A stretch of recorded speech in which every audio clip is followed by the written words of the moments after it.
In the context of the tarot deck, the Grim Reaper doesn't necessarily signify literal death. It represents more of change, transformation, dramatic life changes. I think that's one of the reasons we're so preoccupied with this symbol. Now, I don't necessarily dabble in tarot, but as far as symbology, psychology is concerned, it's extremely interesting that we use the Grim Reaper and the Death Tarot symbol so much, and why we're so preoccupied with it, and why it's such a powerful symbol. Now, one of the reasons that this symbol is caught on is because it took hold in, I think it was the 14th century, this Grim Reaper archetype. And during the Black Plague, I think there were sightings of this entity in a black robe with a scythe. But, we won't get into but there was also tons of death during this time, of course. Bodies everywhere where there typically weren't, in mass graves, people seeing the skeletal figures, the corpses. And I think a lot of that has been transferred down through ancestral memory, that the skeletal figure of the Grim Reaper is a ancestral remnant, this vestige of a symbol that's like buried deep in our minds. One of the reasons for that, the Black Plague played hugely into that, but one of the reasons that I think that we've pasted that symbol specifically onto the Grim Reaper is, of course, we fear death. We all, not everyone specifically at every specific time, but in general, a human being it's the great mystery. We don't know what's on the other side. All kinds of theories. That's why the religions of the world exist in the form that they do, is because they set out to answer these questions, to answer, to bring light to the darkness, to fix the unknown, if that makes sense, to fix the problem of what comes after, what is on the other side of that threshold. And that's a powerful motif that is interestingly encapsulated in change and transformation, because we're terrified of that too. A lot of times, when we don't know what's on the other side of the wall, on the other side of the fence, we naturally have this instinct of, don't go there. There's danger. Danger could be there. The potential, I guess it's the potentiality of dangers and mystery.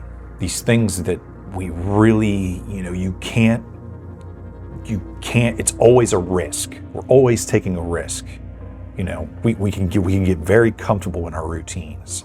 But I think that's why the death card in the tarot is such a powerful symbol, and why people still cling to this, partially, like I said, is ancestral memory. I made a video on ancestral memory and how this gets transferred from generation to generation. I'll link that here. Click on that if you haven't seen that.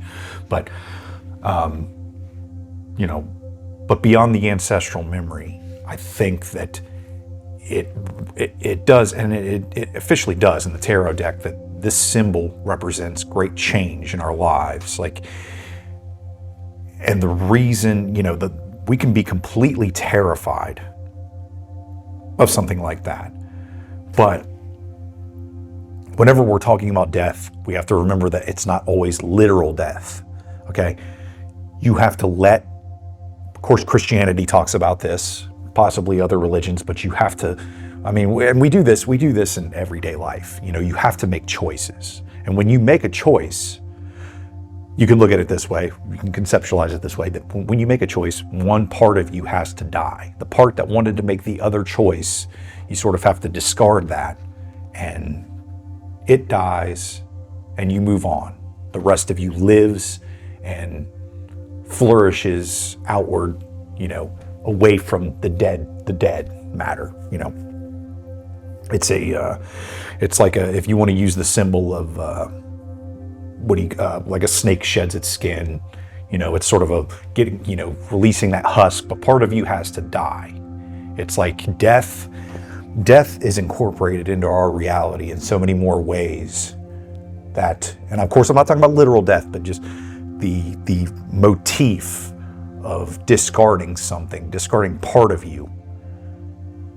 Okay, because we are so complex, it's insane that we have thoughts, urges, and drives that want to take us different directions all the time. And the choices that we ultimately make are always, you can't even predict these things. These things are so complex, and these desires sort of play themselves out.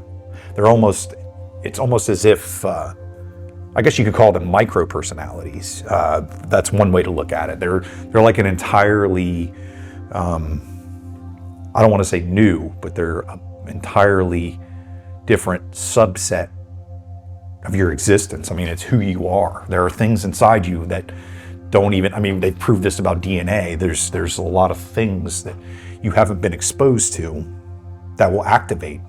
These will manifest as thoughts, feelings, and they won't manifest themselves until you're exposed to certain conditions. And one of the things I find really fascinating is that in Western culture especially, it's almost as if we've been desensitized to literal death. Okay, we see, your typical movie has got a body count in the double digits, easy. Just scratching the double digits is going easy on people these days. Like any movie you watch, you're gonna have dozens of, people perishing in that movie, and you don't think anything of it. And in this way, we're sort of numbed to that, desensitized to that.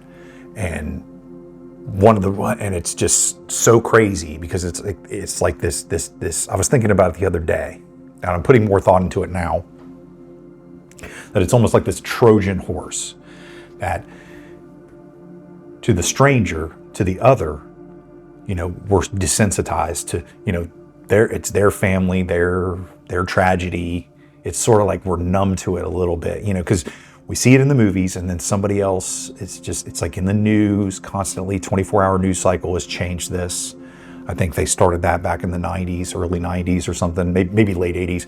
But 24-hour news cycle, people dying. You just never stop hearing about people perishing, whatever it is, attacks, crime, whatever, tragedies. The 24-hour news cycle has changed that psychologically over a few generations here, but it's become even more increased, you can argue, with smartphones and all that stuff, because we've got access to that 24-hour news cycle constantly. But I digress on that. There's a lot of subtleties with that, but I guess my point that I'm heading toward here is that now that we've got this in our entertainment and we're exposed to this news cycle where people are just constantly perishing, it's almost as if we feel that it's not necessarily, on the surface it looks like we're being desensitized, but it's just this thing where when tragedy happens to us, to our family, to our friends, to people extremely close to us, it affects even more deeply, because we were surrounded by this sort of fake facade of what death really was, and people are shaken. And it's made us less, I guess, more sensitive to change. People freak out, and we can blame the mental health crisis on this, and because all these people want to identify all these problems that they have psychologically with change. I mean, and this is exactly what I'm talking. And the change is death. I'm speaking in symbolic terms. That's why people are so taken with that motif. And I suppose that the crux of this video has more to do with, the bone that I have to pick with Western civilization. It has made us so sensitive to change. It's put us into boxes that make us fragile. And one of the things that I guess irks me about our entire civilization right now is that